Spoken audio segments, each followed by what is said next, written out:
Hello प्यारे बच्चों, स्वागत है आप सभी का आपके अपने यूट्यूब चैनल बाल स्टडी में। तो आप सभी को फिजिक्स में पढ़ा रहे थे और फिजिक्स जो है बहुत अच्छे तरीके से आपकी चल भी रही थी।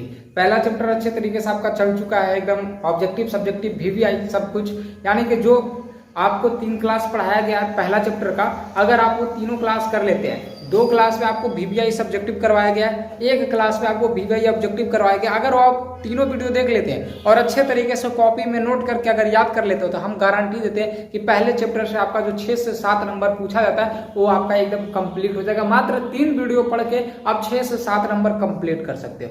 उसके बाद फिर आपका दूसरा चैप्टर चला है जिसमें 2 वीडियो में आपका VVI सब्जेक्टिव क्वेश्चंस दे चुके हैं, 2 वीडियो में VVI सब्जेक्टिव क्वेश्चंस दे चुके हैं। और इसका ऑब्जेक्टिव आज जो हम लोग करने वाले हैं, ऑब्जेक्टिव क्वेश्चंस करने वाले लेक्चर 3 में टोटल 25 ऑब्जेक्टिव करने वाले, ठीक है।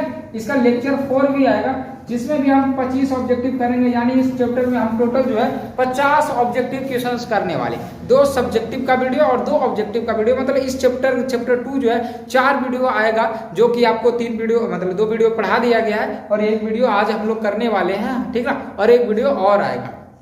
तो यानी 4 वीडियो में भी यहाँ से भी इस चैप्टर से आपके एग्जाम में 8 से 9 नंबर पूछे जाते हैं, वो आपका कंप्लीट हो जाएगा। समझ रहे हो ना। तो इस तरीका से अगर आप अच्छे तरीके से तैयारी हमारे साथ करते हैं तो एकदम नंबर कवाड़ दीजिएगा आप, बशर्ते हमारे साथ आपको साथ में साथ जैसे पढ़ा रहे हैं उस तरीका से कॉपी में नोट करना होगा, ठीक है। नोट करके पढ़िएगा तो ज्यादा मजा आएगा। नहीं तो क्या होगा कि अभी हम पढ़ाएं, अभी तो याद है और 10 दिन बाद 5 दिन बाद 2-3 बाद भुला जाओगे आप। लेकिन अगर कॉपी में आपका नोट रहेगा तो आप एक बार नजर देखोगे तो आपको याद होगा। इसलिए बार बार हम फोकस आपको करते हैं इस चीज पे कि कॉपी में जरूर नोट कीजिए, जो पढ़ाया जाता है उसे कॉपी में जरूर नोट कीजिए, ठीक है ना। चलो नोट करते जाइएगा, पहले पढ़ लो उसके बाद आप नोट करना। सबसे पहला क्वेश्चन और बहुत अच्छा क्वेश्चन है और आपके एग्जाम में कई बार पूछे जा चुके हैं, और अगर क्वेश्चन पूछा जाता है आपके एग्जाम में तो आप कंफ्यूज हो जाते हैं, लेकिन कंफ्यूज नहीं होना। क्वेश्चन देखो क्या बोल रहा है आपसे कि एक बिंदु आवेश Q से R दूरी पर विद्युत विभव का मान होगा। हमारे पास एक Q आवेश है, इससे R दूरी पर यहाँ पे विभव पूछा जा रहा है, इस P बिंदु पे विभव कितना होगा।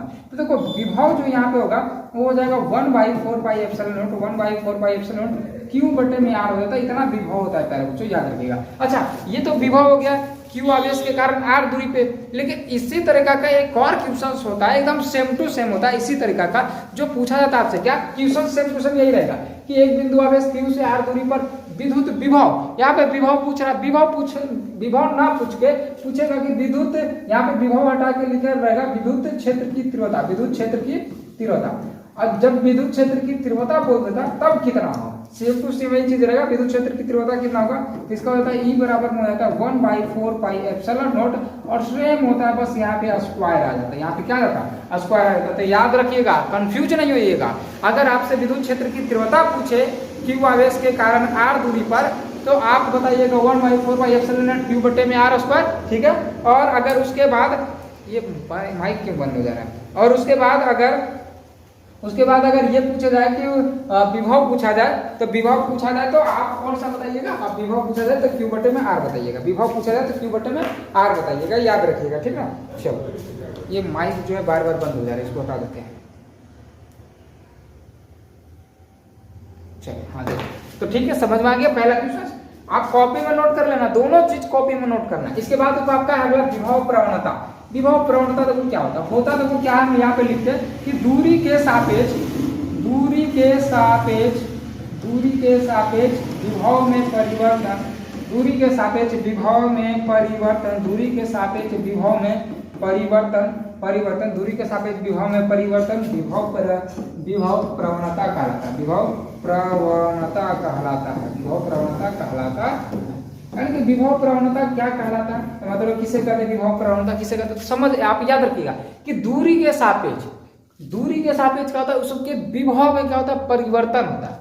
दूरी के देखो सापेक्ष में जो रहता है उसको नीचे लिखते हैं, dx हो गया, ठीक है। दूरी के सापेक्ष विभव में परिवर्तन, तो ये हो गया v, ये हमारा हो जाता है विभव प्रवणता का फॉर्मूला dv/dx, दूरी के सापेक्ष विभव में जो परिवर्तन होता है उसे हम लोग विभव प्रवणता कहते हैं। अगर इसका SI मात्रक पूछा जाए तो याद रखिएगा, इसका SI मात्रक देखो विभव का होता है वोल्ट, और x मतलब है दूरी, और दूरी का होता है मीटर, यानी वोल्ट प्रति मीटर हो जाता है विभव प्रवणता का। अगर आपसे पूछा जाए एग्जाम में तो आप ये याद रखें। इसलिए देखो ऑब्जेक्टिव तो उतारना ही है, और इसके बगल में देखो कॉपी में ये उतार लोगे, एक साइड ये उतार लोगे, बीच में यहाँ पे तो जगह बचेगा ही, तो इस चीज को आप लिख लेना इस तरीके से नोट करके पढ़ो।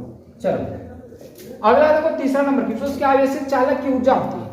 आवेशित चालक की ऊर्जा, ऊर्जा का देखो फॉर्मूला होता है, आपको बता दे, मान लो हमारे पास ये आवेश है, इसको हम लोग क्यू आवेश दिए, तो इसका ऊर्जा कितना हो जाएगा, इसका ऊर्जा हो जाएगा E बराबर हो जाता है 1/2 CV²। आप याद रखिए तो ऊर्जा का जो फॉर्मूला होता है 1/2 CV², 1/2 CV², 1/2 CV², इस तरीके से आप याद कर लीजिए, कोई चीज को रटिए भी, है ना। चलो अगला आपका देखो 14 नंबर क्वेश्चन है, बहुत अच्छा क्वेश्चन है ना, एग्जाम में छपने वाला क्वेश्चन है, और इसको जो है घुमा घुमा पूछते रहता है ना, एकदम घुमा घुमा पूछते रहता है, कैसे कैसे पूछता है जो आपको बताने वाले। देखो और आपको एक ट्रिक देंगे, इतना बड़ा क्वेश्चन का एक बार देखते हुए मारिएगा, अगर इस टाइप का क्वेश्चन अगर आ गया ना तो एकदम देखते के साथ मारिएगा आप ऑप्शन, इसका देखो आंसर जो है 20 आएगा, इसका आंसर क्या होगा 20। अब कैसे कर दिए जो बताते, इस तरीका का कैसे भी क्वेश्चन दे दे एकदम बिना आप कलम को भी उठाए हुए मार दीजिएगा। देखो कैसे, सबसे पहले तो क्वेश्चन पढ़ो, बोल रहा है क्या कि 64 समरूप बूंदों जिनमें प्रत्येक की धारिता 5 माइक्रोफैराड है। 64 बूंद है हमारे पास, जिसकी एक की जो धारिता है वो 5 माइक्रोफैराड है, ठीक है। मिलकर एक बड़ा बूंद बनाता है, ये मतलब 64 मिलकर एक बड़ा बूंद बनाता है, 64 को छोटा छोटा है और उस सब मिलकर एक बड़ा बूंद बना देता है। तो बड़े बूंद की धारिता क्या होगी, जो छोटा छोटा है, छोटा का 5 माइक्रोफैराड, जब बड़का बनेगा तो कितना हो जाएगा, जो हमसे पूछा जा रहा है, तो कितना होगा, तो कुछ का हमें ट्रिक बताते हैं आपको, समझिएगा। देखो 64 बोल रहा है ना, तो आप 64 को यहाँ पे लिखना, इसका क्यूब निकालना, क्या निकालना, क्यूब मतलब घन, तो इसका घन क्या हो जाएगा, 4 का क्यूब हो जाएगा, नहीं हो जाएगा ये 4 का क्यूब, इसको तोड़ो 64 का कितना हो जाएगा, 4 का क्यूब हो जाएगा। तो पहले जो दिया रहेगा उसका क्यूब निकाल देना, इसका क्यूब में कितना आया, 4 आया, तो ये 4, और यहाँ पे जो प्रत्येक धारिता जो दिया हुआ कितना है 5, तो ये 4 गुने 5 कितना आ गया 20, यानी 20 माइक्रोफैराड आ गया हमारे पास, जो कि आपके ऑप्शन सी में। अगर मान लो यहाँ पे 64 के जगह पे 27 रहता, 64 के जगह पे कितना रहता, 27 रहता, तब कितना मारते बताओ, 64 की जगह पे अगर 27 रहता आपका तब कितना करते, तो 27 का हम क्यूब निकालते, 27 का क्यूब कितना होता, 3 गुने 3 यानी कि 3 हो गया, और ये 3 गुने उसको 5 कर देंगे तो 5 पे आ जाएगा 15, यानी 15 माइक्रोफैराड आ जाएगा। ये भी चेंज रह सकता है, ठीक है, समझ में आ गया एकदम मजे में। चलो इसके बाद है आपका देखो अगला क्वेश्चन कि विद्युत विभव बराबर होता है। देखो विद्युत विभव ये आपको 10वां क्वेश्चन 10वां में पढ़ना था, विभव के बारे में पढ़ना है ना, विद्युत धारा में आपको पढ़ना था कि विद्युत विभव का परिभाषा यही होता है कि अनंत से किसी धन आवेश को, है ना, अनंत से किसी धन आवेश को विद्युत क्षेत्र के किसी बिंदु में लाने में किया गया कार्य हमारा विभव कहलाता है। ये विभव का जो फॉर्मूला होता है हमारा V बराबर होता है W/Q होता है, V बराबर क्या होता है W/Q होता है, जो कि आपका ऑप्शन ए में दूसरा।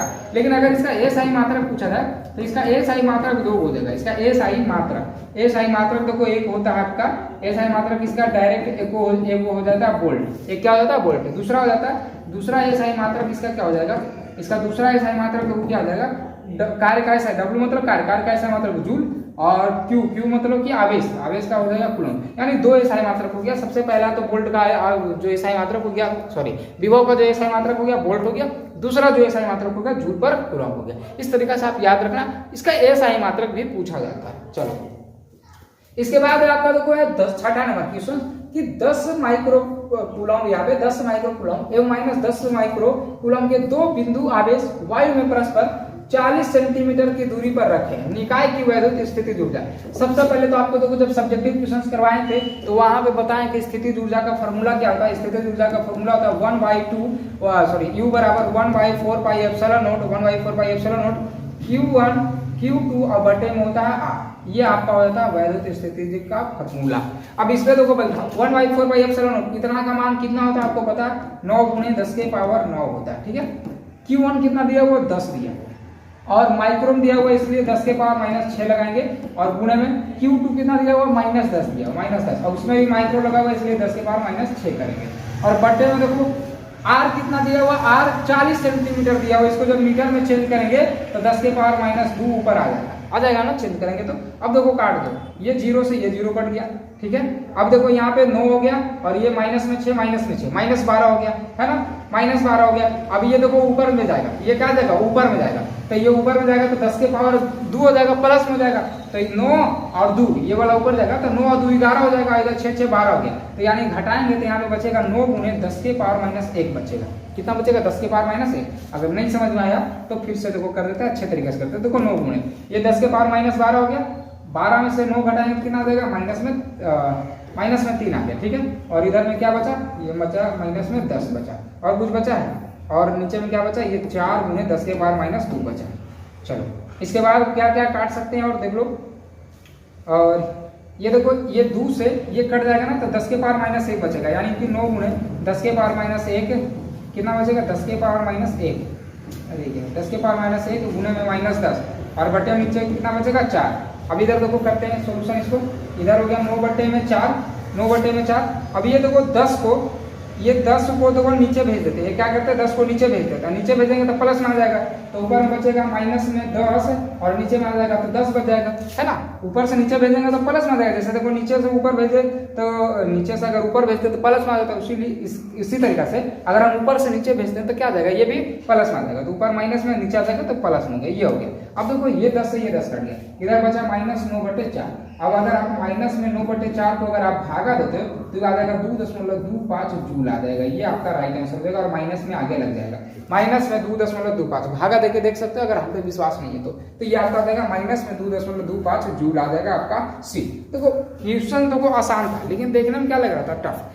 अगर आप इसे 5, 6, 10, 20 बार प्रैक्टिस करोगे ना तो क्या होगा? ये आपके एकदम मुंह पे आ जाएगा, यानी कि लिप पे आ जाएगा। जैसे हम कैसे को बिना भाग दिए बता दिए कितना आएगा, तो कैसे बता? कितना बार प्रैक्टिस किए जो हमें भी नहीं पता है ना, समझ रहे हो ना। हमें पता होता है कि यहाँ पे ऐसे ऐसे सोल्यूशन करेंगे इतना आएगा, अगर यहाँ पे इतना नहीं आता तो हम बोलते कि गलत है कहीं पे। तो इतना बार प्रैक्टिस किया, उसी तरीके से आप भी करो। चलो इसके बाद आपका देखो 7वां नंबर क्वेश्चन की वैद्युत द्विध्रुव की निरक्षीय स्थिति में विद्युत विभव का व्यंजक होगा। देखो निरक्षीय स्थिति में बोला, जैसे ये एक क्यू आवेश है प्लस में और एक माइनस में है, और निरक्षीय स्थिति में बोला जा रहा है तो निरक्षीय स्थिति इस तरीका से होता है, इसके बीचों बीच। और यहाँ पे हमसे विभव पूछा जा रहा है तो यहाँ पे जो विभव का जो मान होता है ना वो 0 होता है। विभव का मान कितना होता है? 0 होता है। आप याद रखिएगा कि वैद्युत द्विध्रुव में निरक्षीय स्थिति में, है ना, निरक्षीय स्थिति में विद्युत विभव का जो मान होता है वो 0 होता है। कितना होता है? 0 होता है। इसके बाद आपका देखो 8वां नंबर क्वेश्चन, उसके किसी सूक्ष्म विद्युत द्विध्रुव के मध्य बिंदु, सूक्ष्म द्विध्रुव। सबसे पहले तो हम सूक्ष्म लेते हैं, यानी कि छोटा एक जो है विद्युत द्विध्रुव ले लेते हैं इस तरीके से। मान चलो यहाँ पे प्लस क्यू है और यहाँ पे माइनस क्यू है, इस तरीके से हम ले लें। इसके बीच की दूरी r है। अब क्या बोल रहा है? किसी सूक्ष्म विद्युत द्विध्रुव के मध्य बिंदु से बहुत दूरी पर विद्युत विभव का मान, इसके मध्य बिंदु से, मान चलो इसके मध्य बिंदु है, इससे फिर बोल रहा है, इससे क्या बोल रहा है कि बहुत दूरी पर विद्युत विभव समानुपाती होता है। किससे समानुपाती होता है? बहुत दूरी, यानी कि दूरी जो है इसका r जो है बढ़ गया, इसका r क्या होगा? बढ़ गया इसके पीछे। तो सबसे पहले देखो ये पूछा जा रहा है कि किसके समानुपाती हो जाएगा, यानी कि विभव जो है किसके समानुपाती हो जाएगा। तो विभव का तो हम लोग फार्मूला जानते हैं ना, क्या होता है कि v बराबर होता है 1/4 पाई एप्सिलॉन नॉट q बटे में r, ये होता है। तो ये कब होता है? जब हमारे पास सिंपल में रहे, ज्यादा दूरी नहीं रहे। Q1 हो गया, ये Q2 हो गया, Q1 Q2 हो गया, या फिर आप देखो कि यहाँ पे P बिंदु पे पूछ रहा है, एक मिनट, P बिंदु पे पूछा तब ये वाला हमारा फार्मूला लगता है ना। लेकिन यहाँ पे देखो ये बहुत दूर बोल रहा, तो बहुत दूर में ये जो b जो है ये समानुपाती हो जाए 1/r² के, क्योंकि इसका दूरी जो है, इसका त्रिज्या जो है इसका क्या हो गया? बढ़ गया। सॉरी, त्रिज्या नहीं, दूरी, इसका दूरी क्या हो गया? बढ़ गया, इसीलिए r² के समानुपाती होता है। अगर सिर्फ इसका पूछा जाता तो ये दूरी सूक्ष्म है, इसलिए ये जो v है 1/r के समानुपाती होता है। ये जो v है 1/r के समानुपाती होता है, ठीक है। तो यहाँ पे अभी ये वाला पूछा जा रहा है इसके लिए, तो इसके लिए 1/r के समानुपाती हो जाएगा, ऑप्शन सी हो जाएगा सही। चलो इसके बाद आपका अगला देखो क्वेश्चन है, यहाँ पे तो कैसे हो गया यार, बताओ। ओहो, इसको सही याद होते हैं, कोई ठीक हो जाता है, क्या बताएं। चलो देखो यहाँ पे देखो क्या बोला जा रहा है, 1 फेराइड बराबर होता है। देखो फेराइड किसका ऐसा मात्रक होता है? धारिता का होता है। फेराइड किसका ऐसा मात्रक होता है? धारिता।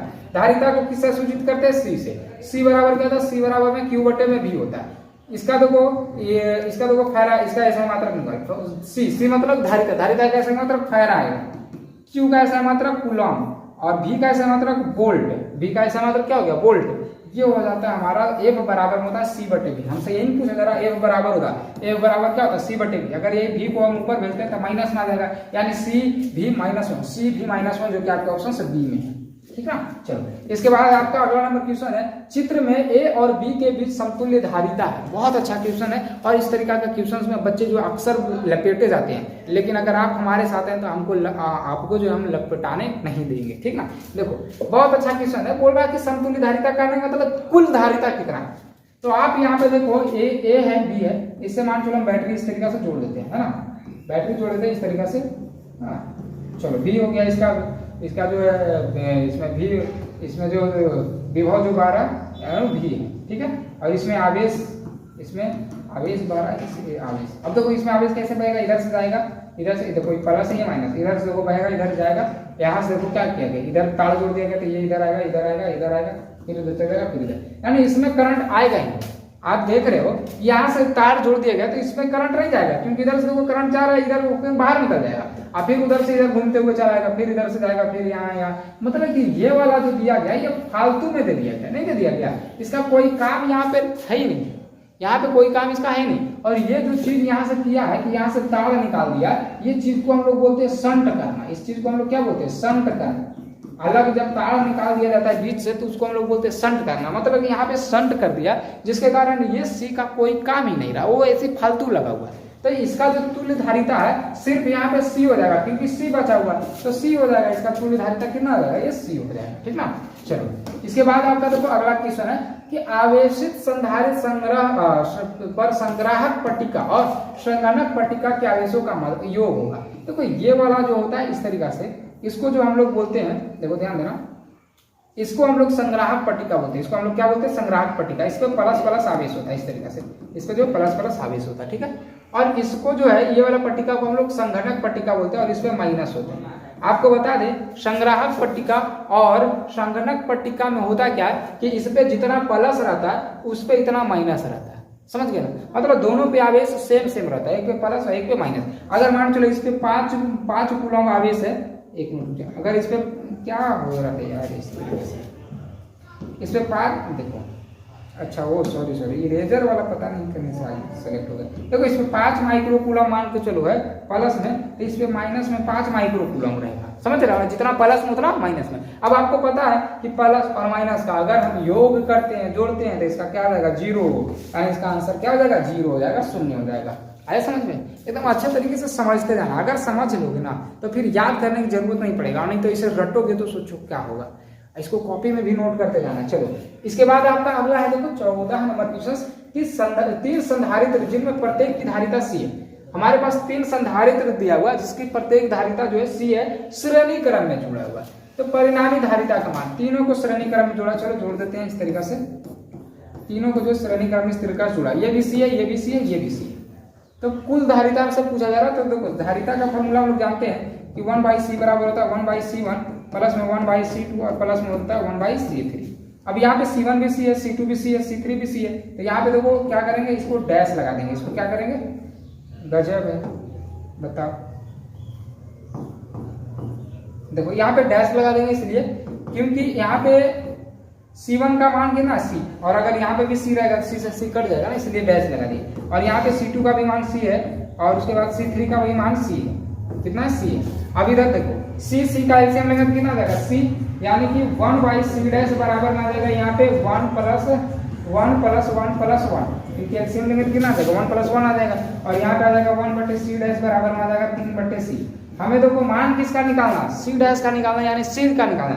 यहाँ 1/c, इसको क्या करेंगे, पलट देंगे तो c डैश ऊपर चल जाएगा, c डैश ऊपर चल जाएगा तो इधर इसको भी पलट देंगे तो आ जाएगा c/3 आ जाएगा, c/3। यानी कुल जो धारिता है, यानी कुल परिणामी जो धारिता होगी वो c/3 होगी। कितना होगा, c/3, जो कि आपके ऑप्शन कौन सा है, आपके ऑप्शन तीसरा। और ये वाला जो क्वेश्चन जो है ना जो बहुत इंपॉर्टेंट है, VBI बोल सकते हैं आप, और इसे जो है ना इतना बनाने की जरूरत भी नहीं पड़ेगा। अगर आप इसे 4-5 बार पढ़ लेते हो ना अच्छे तरीके से, तो आप क्या करोगे, डायरेक्ट एग्जाम में आएगा तो मारोगे डायरेक्ट c/3, है ना, क्या मारोगे c/3। इस तरीका से आपको पढ़ना है, कॉपी में लिखो, बहुत पढ़ो, जितना पढ़ सकते हो पढ़ो, कॉपी में लिख के पढ़ो, कॉपी में लिखो, उसको याद करो। डेली 2-3 दिन पे आप जो है इसको खोल के देखते रहो, एक नजर, बस याद रहेगा हमेशा। अगला तो कोई आपका है 15वां नंबर क्वेश्चन की यदि 100 वोल्ट तक आवेशित करने पर एक संधारित्र की संचित ऊर्जा कितना 1 जूल है, कितना है 1 जूल हो तो संधारित्र की धारिता हमें देखो क्या दिया हुआ है, भी जो दिया हुआ है 100 वोल्ट। दूसरी बात है ऊर्जा भी दिया हुआ है, ऊर्जा को किससे बोलते हैं, ई से, ई दिया हुआ है 1 जूल। हमें पूछा जा रहा है क्या, संधारित्र यानी सी बराबर हमसे पूछा जा रहा है। तो ये तीनों को मिला के कौन सा फॉर्मूला होता है अभी ना बताएं कि ई बराबर होता है 1/2 CV² 1/2 CV² हो गया, ये हो गया हमारा। चलो अब देखो ई का मान देखो कितना 1 है, बराबर में 1/2 और गुणे में सी देखो कितना, सी तो हमें निकालना है सी, और गुणे में भी का मान कितना, भी हमारे पास 100, तो 100 का स्क्वायर है ना, तो 100 मतलब स्क्वायर करने से अच्छा है इसको 100 गुणे 100 लिख दें। अब यहाँ पे देखो हमें सी निकालना, तो ये 2 को इधर करते तो 2 बराबर में आ जाएगा, देखो 2 बराबर में आ जाएगा इधर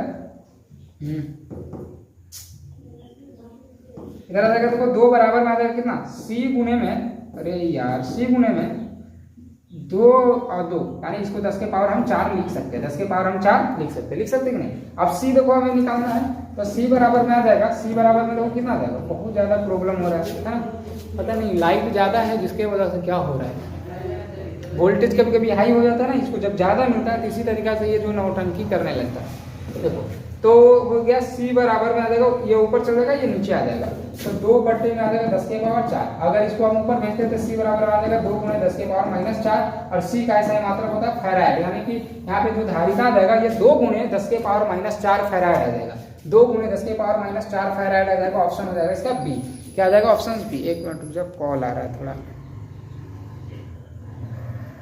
चलो देखो अब अगला देखो क्वेश्चन हमारे पास, देखो 16वां नंबर क्वेश्चन कि दिए गए चित्र में ए और बी के बीच तुल्य धारिता होगी। ये ए और बी के बीच तुल्य धारिता का मतलब टोटल कितना धारिता होगा, है ना, ये हमसे पूछा गया। तो सबसे पहले तो इसको बनाने का तरीका आपको समझ में आना चाहिए कि कैसे होना है। सबसे पहले तो ये दोनों को आपको सोल्व करना, आपको पता नहीं चलेगा कि किसको सोल्व करें, आप सोचोगे पहले इसको सोल्व कर दे, नहीं गलत हो जाएगा। पहले ये दोनों को देखो, आपको श्रेणी क्रम में लगा हो रहा, ये 6 माइक्रोफैराड है और ये भी 6 माइक्रोफैराड है। देखो ये 6 माइक्रोफैराड है, जब आप श्रेणी क्रम में अगर आप फॉर्मूला लगा के करते हो सोल्व, तो ये आ जाएगा 3, कितना आ जाएगा 3। अब ये हम कैसे बोलते हैं कि 3 आ जाएगा, तो देखो जब सेम रहे ना, ये भी 6 ये भी 6, 2 को अगर सेम रहे श्रेणी क्रम में तो उसका आधा आंसर आता है, 6 3 आता है, कितना आता है 3। अगर आप विश्वास नहीं है तो आप करके देख सकते हो, ऐसे ना फॉर्मूला लगेगा, है ना। यहाँ से आ जाएगा देखो 6, यहाँ से आ जाएगा 1 + 1 आ जाएगा कितना 2/6। अगर आप काटोगे तो कितना बार में कटेगा, 3 बार में कटेगा, और ये आ जाएगा 1/3। इसको जब पलटोगे तो ऊपर में 3 और नीचे में 1 आ जाएगा, यानी टोटल यहाँ पे कितना आ जाएगा 3। तो आप इसको याद रखना कि जब भी अगर हमारे पास 2 को समान अगर दिया रहे श्रेणी क्रम में तो उसका आधा हो जाता है उसका। तो यहाँ से देखो आ जाएगा, देखो क्या, यहाँ से देखो हो जाएगा हमारा, इधर हो जाएगा हमारा ए, ये हमारा हो जाएगा ए, यानी कि यहाँ पे कितना आ जाएगा हमारा,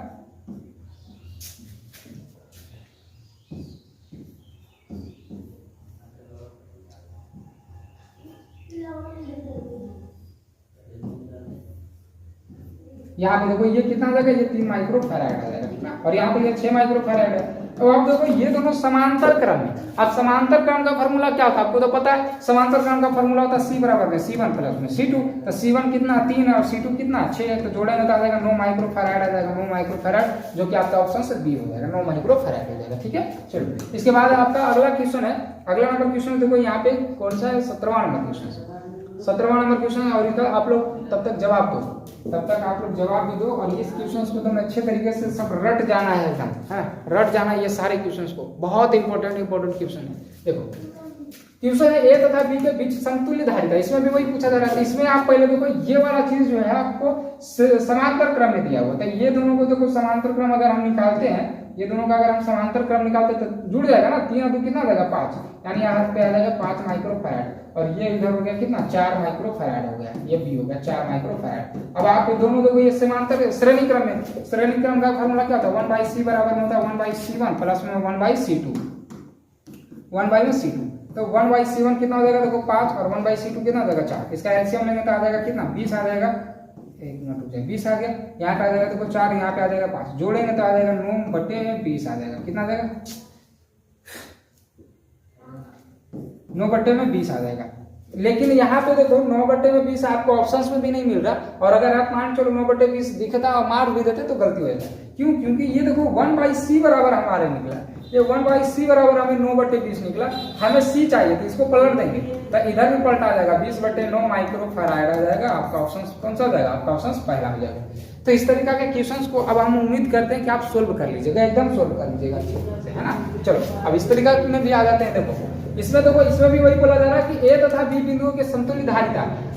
आज के बाद इस तरीका का देखो क्वेश्चन तो अब नहीं है, बस इतना ही है, लेकिन आपको बता दें कि आज के बाद अगर इस तरीका का क्वेश्चन आपके एग्जाम में आए या कोई पूछे, टीचर पूछे या कोई बच्चा पूछे, कोई आपके दोस्त पूछे, कोई भी पूछे, छूटना नहीं चाहिए, ठीक है। देखो सबसे पहले ये दोनों देखो एक ही तार से जुड़ा हुआ है, ये दोनों क्या है? एक ही तार से जुड़ा हुआ है, ये दोनों का देखो, तो ये दोनों श्रेणी क्रम में, श्रेणी क्रम में देखो 4 है, ये भी 4, तो 4 4 का जाएगा। अगर हम श्रेणी क्रम में निकालते तो इसका आधा हो जाएगा, तो कैसे? देखो अभी 6 6 था तो उसका आधा किए 3, उसी तरीके से 4 4 का आधा कितना हो जाएगा? यहाँ पे 2 हो जाएगा, यानी कि यहाँ पे देखो आपका आ जाएगा, यहाँ से अगर हम निकाले भी तो ये आ जाएगा देखो 4 माइक्रो फैराड आ जाएगा, और यहाँ पे ये कितना आ जाएगा? ये भी आपका आ जाएगा,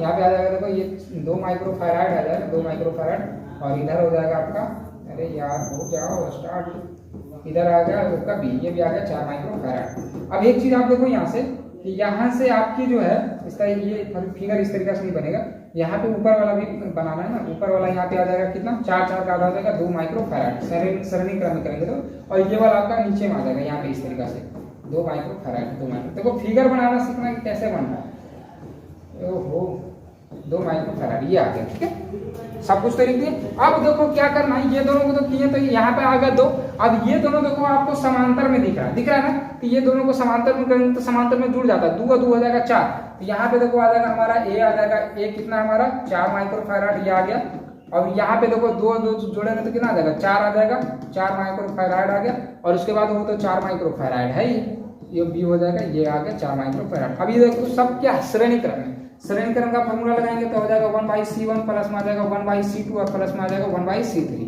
तो 1/c बराबर में आ जाएगा 1/4 प्लस में 1/4 प्लस में 1/4। अगर आप एलसीएम लेते हो, तो कितना आ जाएगा? 4, यानी क्या आ जाएगा 3, ऊपर में कितना आ जाएगा? 3 आ जाएगा।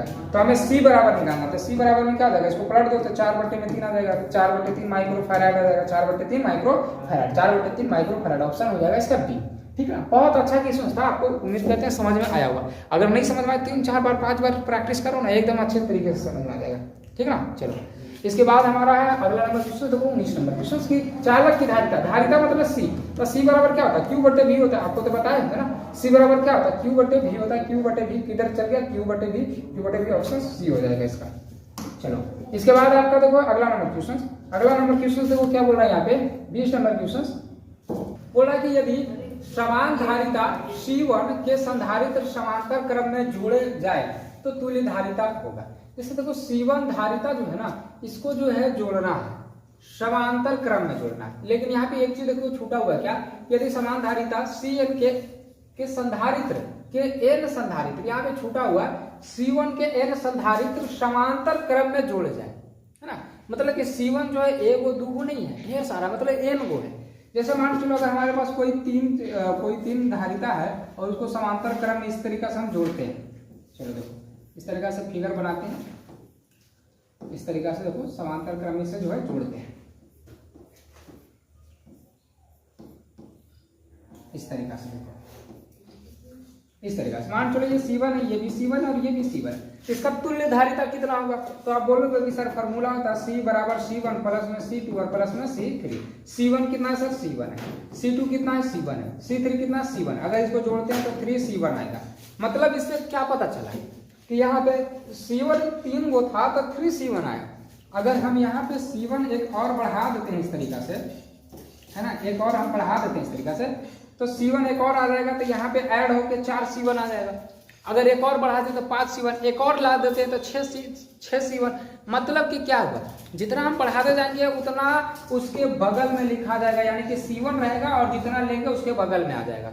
3 को लेंगे तो 3 आ जाएगा, 4 को लेंगे 4 आ जाएगा, 10 को लेंगे 10, 100 को लेंगे तो 100C1 हो जाएगा ना। उसी तरीके से यहाँ कितना बोला जा रहा है? n बोला जा रहा है। C1 जो है n गो है, तो यहाँ पे 3 की जगह n आ जाएगा, यानी कि nC1 आ जाएगा। nC1 है, समझ में आ गया होगा समझ। चलो nC1 हो जाएगा, कौन सा हो जाएगा? nC1। C बराबर कितना हो जाएगा? nC1 हो जाएगा।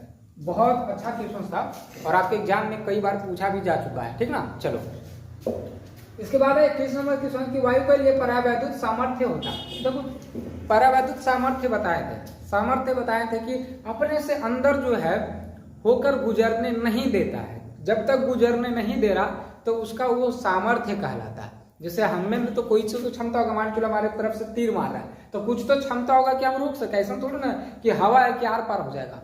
हवा का भी थोड़ा सा सामर्थ्य होता है कि वो नहीं रोक सकता।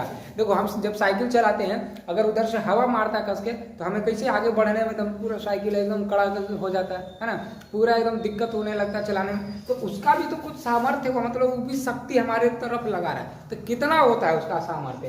तो उसका सामर्थ्य होता है, याद रखना, 3 × 10⁻6 वोल्ट मीटर इनवर्स होता है। 3 × 10⁻6 वोल्ट मीटर इनवर्स होता है, ठीक ना। चलो इसके बाद आपका देखो 22 नंबर क्वेश्चन की गोलीय संधारित्र की धारिता होती है। ये आप डायरेक्ट याद रखना, गोलीय संधारित्र की जो धारिता होती है वो होता है 4πε0 बटे में होता है, जो पहले होता है स्मॉल आर, फिर बड़ा आर, फिर हो जाता है स्मॉल आर माइनस में कैपिटल आर। ये होता है गोलीय संधारित्र की धारिता, यानी कि सी बराबर होता है 4πε0 इंटू हो जाएगा स्मॉल आर, फिर कैपिटल आर हो जाएगा बटे पे स्मॉल आर माइनस में कैपिटल आर। ये चीज आप याद रखिएगा, इसे डायरेक्ट याद रखिएगा, ठीक ना, याद रहेगा। 3-4 बार प्रैक्टिस करोगे तो अपने आप याद रहेगा। इसके बाद देखो आपका अगला क्वेश्चन देखो 23 नंबर क्वेश्चन की एक परावैद्युत समांतर पट्टिका संधारित्र की पट्टियों के बीच डाल देने पर धारिता का मान होगा। चलो तो यहाँ पे क्वेश्चन क्या बोलता है कि एक परावैद्युत समांतर पट्टिका, हमारे पास एक समांतर पट्टिका इस तरीका से दिया हुआ है, इस तरीका से हमारे पास समांतर पट्टिका है। बोला संधारित्र की पट्टियों के बीच डाल देने पर,